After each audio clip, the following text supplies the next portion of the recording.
Hello again, and welcome back to Granny Dorothy Visits. Today's topic is peace of mind, and the first reading from Wayne Dyer's Everyday Wisdom. Positive thoughts keep you in harmony with the universe. And the second and last reading I'm going to read today is from a new book I haven't read from before.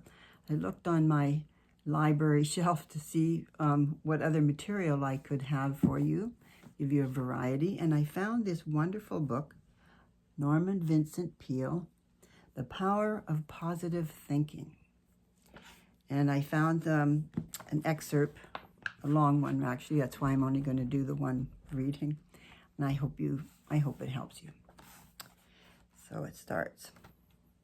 As a physician said, many of my patients have nothing wrong with them except their thoughts. So I have a favorite prescription that I write for some. But it is not a prescription that you can fill at a drugstore. The prescription I write is a verse from the Bible, Romans 12:2. I do not write out that verse for my patients. I make them look it up, and it reads, "Be ye transformed by the renewing of your mind." To be happier and healthier, they need a renewing of their minds. That is, a change in the pattern of their thoughts. When they take this prescription, they actually achieve a mind full of peace. That helps to produce health and well-being. A primary method for gaining a mind full of peace is to practice emptying the mind. This will be emphasized in another chapter, but I can mention it here to underscore the importance of a frequent mental catharsis. I recommend a mind emptying at least twice a day, more often if necessary. Definitely practice emptying your mind of fears, hates, insecurities, regrets, and guilt feelings. The mere fact that you consciously make this effort to empty your mind tends to give relief. Haven't you experienced a sense of release when you have been able to pour out to somebody whom you can trust worrisome matters that lay heavy upon your heart? As a pastor, I have often observed how much it means to people to have someone to whom they can truly and in confidence tell everything troubling their minds. I conducted a religious service on board the SS Lurline on a recent voyage to Honolulu. In the course of my talk, I suggested that people who were carrying worries in their minds might go to the stern of the vessel and imaginatively take each anxious thought out of their mind, drop it overboard, and watch it disappear in the wake of the ship. It seems an almost childlike suggestion, but a man came to me later that day and said, "I did as you suggested and am amazed at the relief it has given me. During this voyage," he said, "every evening at sunset, I am going to drop all my worries overboard until I develop the psychology of casting them entirely out of my consciousness. Every day I shall watch them disappear in the great ocean of time." Doesn't the Bible say something about forgetting those things that are behind? The man to whom this suggestion appealed is not an impractical sentimentalist. On the contrary, he is a person of extraordinary mental stature, an outstanding leader in his field. Of course, emptying the mind is not enough. When the mind is emptied, something is bound to enter. The mind cannot long remain a vacuum. You cannot go around permanently with an empty mind. I admit that some people seem to accomplish that feat, but by and large, it is necessary to refill the emptied mind. or the old unhappy thoughts which you have cast out will come sneaking in again. To prevent that happening, immediately start filling your mind with creative and healthy thoughts. Then, when the old fears, hates, and worries that have haunted you for so long try to edge back in, they will in effect find a sign on the door of your mind reading occupied. They may struggle for admission, for having lived in your mind for a long time, they feel at home there. But the new and healthy thoughts which you have taken in will now be stronger and better fortified, and therefore able to repulse them. Presently, the old thoughts will give up altogether and leave you alone. You will permanently enjoy a mind full of peace. At intervals during the day, practice thinking carefully selected series of peaceful thoughts.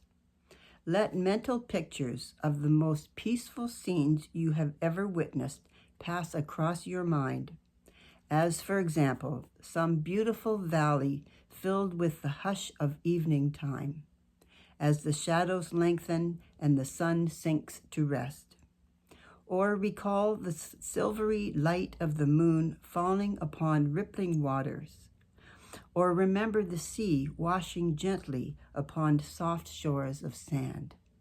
Such peaceful thought images will work upon your mind as a healing medicine. So now and then, during every day, allow motion pictures of peace slowly to cross your mind.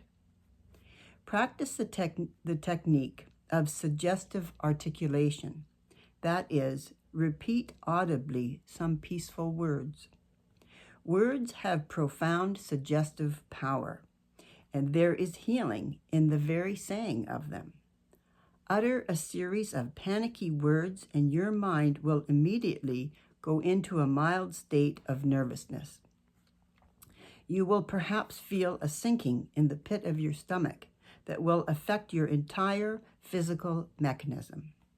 If, on the contrary, you speak peaceful, quieting words, your mind will react in a peaceful manner.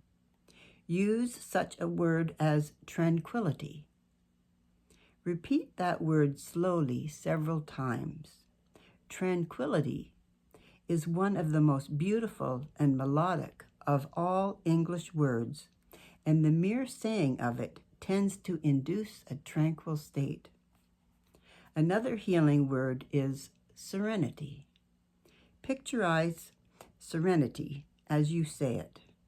Repeat it slowly, and in the mood of which the word is a symbol. Words such as these have a healing potency when used in this manner. It is also helpful to use lines from poetry or passages from the scriptures. A man of my acquaintance who achieved a remarkable peace of mind has a habit of writing on cards unusual quotations expressing peacefulness. He carries one of the cards in his wallet at all times, referring to it frequently upon each quotation until each quotation is committed to memory. He says that each such idea dropped into the subconscious lubricates his mind with peace. A peaceful concept is indeed oil on troubled thoughts.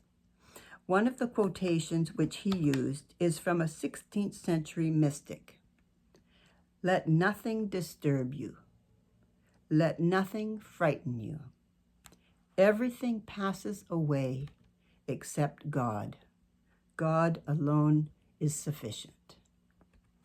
The words of the Bible have a particularly strong therapeutic value. Drop them into your mind, allowing them to dissolve in consciousness, and they will spread a healing balm over your entire mental structure. This is one of the simplest processes to perform and also one of the most effective in attaining peace of mind. That's very interesting, eh? And very, very good for us to think about. And it's something I haven't done before, but I did get the Bible out and opened it up, and I think I might just do that, find some oil. Some oil, some healing, healthy oil for the mind. Anyway, there's things that we have to work on, I think, work on ourselves. Every day we need to be open-minded and think about things and put our lives into perspective all the time and try and put into play things that are going to help us. And that's what I want for you, little things to give you ideas or suggestions that may help you in your life so that you can enjoy a rich, loving life. So I send you my love. Mwah. Until next Monday, bye for now.